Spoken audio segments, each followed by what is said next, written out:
ಸಂದರ್ಭದ ವಿಚಾರವಾಗಿ ಇವತ್ತು ನಾವು ಪತ್ರಿಕಾಗೋಷ್ಠಿ ಕರೆದಿದ್ದೀವಿ. ಏನಪ್ಪ ವಿಚಾರಗೋಷ್ಠಿ ಅಂದ್ರೆ ಜಂಟಿ ನಿರ್ದೇಶಕರಿಗೆ ವಹಿಸೋರು ಇದನ್ನ ತುಮಕೂರು ಜಿಲ್ಲಾ ಸಮಾಜ ಕಲ್ಯಾಣ ಇಲಾಖೆ ಜಂಟಿ ನಿರ್ದೇಶಕರು ವಹಿಸೋರು. ಜಂಟಿ ನಿರ್ದೇಶಕರು ಬಂದವರಿಗೆ ಎಲ್ಲಾ ಮಕ್ಕಳಿಗೂ ಅನುಕೂಲ ಆಗಲಿ ಅಂತ ಹೇಳ್ಬಿಟ್ಟು ಸಹಿ ಮಾಡಿ ಕೊಟ್ಟು ಕಳಿಸ್ತಾರೆ ಅವರು. ಆಮೇಲೆ ಆ ಕ್ಷೇತ್ರದಿಂದ ಬಂದಿರೋಂಥ ವಿದ್ಯಾರ್ಥಿಗಳ ತಂದೆ ತಾಯಿಗಳು ಕ್ಷೇತ್ರದ ಒಬ್ಬ ಶಾಸಕರ ಒಂದು ಲೆಟರ್ ಸಮೇತ ಬಂದಿರ್ತಾರೆ, ಅವ್ರಿಗೆ ಲೆಟರ್ ಕೊಟ್ಟಿರ್ತಾರೆ, ನಾವು ಕ್ಷೇತ್ರದವರು ಮಕ್ಕಳಿಗೆ ಅನುಕೂಲ ಮಾಡಿಕೊಡಿ ಅಂತ ಹೇಳಿ. ಈ ವಸತಿ ಶಾಲೆಯಲ್ಲಿ ಒಂದು ಪ್ರಿನ್ಸಿಪಾಲ್ಗಳು ಇಲ್ಲ, MLAಗೂ ಬೆಲೆ ಇಲ್ದಲೆ, ಜಂಟಿ ನಿರ್ದೇಶಕರ ಸಹಿಗೂ ಬೆಲೆ ಇಲ್ದಲೆ, ಬಂದಂತ ಸಾರ್ವಜನಿಕರು ಗೌರವ ಕೊಡದಲೆ ಪ್ರತಿನಿತ್ಯ ವಿದ್ಯಾರ್ಥಿಗಳ ಜೊತೆಲಿ ಜೀವನ ಜೊತೆ ಚಲ್ಲಾಟ ಮಾಡ್ತಾವ್ರೆ. ಏನಪ್ಪಾ ಅಂದ್ರೆ ಈತ ಬಂದು ಚಿಕ್ಕನಾಯಕನಹಳ್ಳಿಯಿಂದ ಬಂದವ್ರೆ, ಅಲ್ಲಿ ಇಂದಿರಾ ಗಾಂಧಿ ವಸತಿ ಶಾಲೆಗೆ ಜಂಟಿ ನಿರ್ದೇಶಕರು ಸಹಿ ಆಗಿದೆ. ಅಲ್ಲಿನ ಮಾನ್ಯ ಶಾಸಕರು ಸುರೇಶ್ ಬಾಬು ಲೆಟರ್ ಸಹಿ ಸಮೇತ ಕೊಟ್ಟಿದ್ದಾರೆ. ಸುಮಾರು ದಿನದಿಂದ ಅಳಿತಾವ್ರೆ. ಜಂಟಿ ನಿರ್ದೇಶಕರು ಸಹಿ ಮಾಡಿದ್ರು ಸಹ ಅಲ್ಲಿಗೆ ಒಂದು ಪ್ರಿನ್ಸಿಪಲ್ ಇದುವರೆಗೂ ನಾಳೆ ಬನ್ನಿ ನಾಡ್ದು ಬನ್ನಿ ಅಲ್ದಾಟ ಮಾಡಿಸ್ತಾರೆ ಬಿಟ್ರೆ ನಮ್ಗೆ ಯಾವ ರೀತಿ ಅಲ್ಲಿಗೆ ಪ್ರವಾಸಾತಿಗೆ ಹಾಜರಾತಿ ತಗೊಂಡಿಲ್ಲ.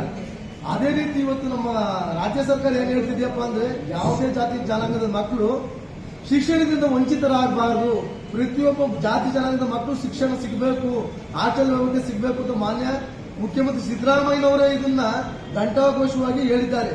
ಆದರೂ ಕೂಡ ಇವತ್ತು ಯಾವುದೇ ಜಾತಿ ಆಗಲಿ ಯಾವುದೇ ಧರ್ಮದ ಮಕ್ಕಳಿಗಾಗಲಿ ಹಾಸ್ಟೆಲ್ ವಿಚಾರದಲ್ಲಿ ಬಹಳ ಅವ್ಯವಹಾರ ನಡೀತಿದೆ.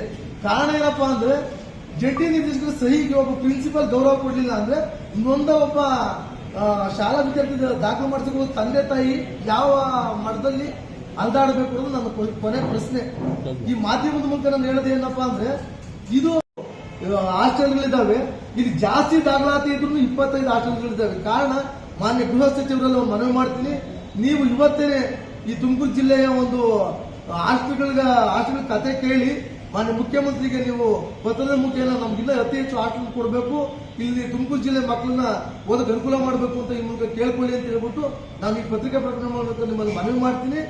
ಮತ್ತೆ ಆಗಿರ್ಬೋದು ಮಾನ್ಯ ಸಂಬಂಧಪಟ್ಟ ಇಲಾಖೆ ಯಾರೇ ಅಧಿಕಾರಿಗಳು ಇದನ್ನ ಗಮನದಲ್ಲಿ ತಗೊಂಡು ಬುಧವಾರದ ಒಳಗಡೆ ಇದನ್ನು ಬಗೆಹರಿಸಿಲ್ಲ ಅಂದ್ರೆ ನಾವು ಈ ರಾಜ್ಯಾದ್ಯಂತ ಮುರಾರ್ಜಿ ವಸತಿ ಶಾಲೆ ಆಗಿರ್ಬೋದು, ಇಂದಿರಾ ಗಾಂಧಿ ಆಗಿರ್ಬೋದು, ಅಟಲ್ ಬಿಹಾರಿ ವಾಜಪೇಯಿ ಆಗಿರ್ಬೋದು, ಅಂಬೇಡ್ಕರ್ ಆಗಿರ್ಬೋದು, ಈ ಪ್ರತಿಷ್ಠಿತ ಶಾಲೆಗಳ ಮುಂದೆ ಹಸು ದನಕರುಗಳ ಸಮೇತ ರೈತರು ಕರ್ಕೊಂಡ್ಬಂದು ಅವರ ಮಕ್ಕಳನ್ನ ಪೋಷಕರನ್ನು ಮತ್ತು ಮಕ್ಕಳನ್ನ ಕರ್ಕೊಂಡ್ಬಂದು ಉಗ್ರವಾದ ಹೋರಾಟ ಮಾಡ್ತೀವಿ ಅಂತ ಈ ಮೂಲಕ ಹೇಳಕ್ ಇಷ್ಟಪಡ್ತೀನಿ. ಮಾನ್ಯ ಪತ್ರಕರ್ತ ಮಿತ್ರಗಳ ಒಂದು ಸಮೂಹದಲ್ಲಿ ಈ ಹೋರಾಟಕ್ಕೆ ನನ್ನ ಅಣ್ಣನಾಗಿ ನನಗೆ ಬೆನ್ನೆಲುಬು ನಿಂತ ನಮ್ಮ ರಾಜಣ್ಣ ಆಗಿರ್ಬೋದು, ನಮ್ಮ ಬೆಳ್ಳಾವಿ ನಾಗಣ್ಣ ಆಗಿರ್ಬೋದು, ನೊಂದು ಬಂದಂತ ಇಲ್ಲೊಬ್ಬ ವಿದ್ಯಾರ್ಥಿಯ ತಂದೆ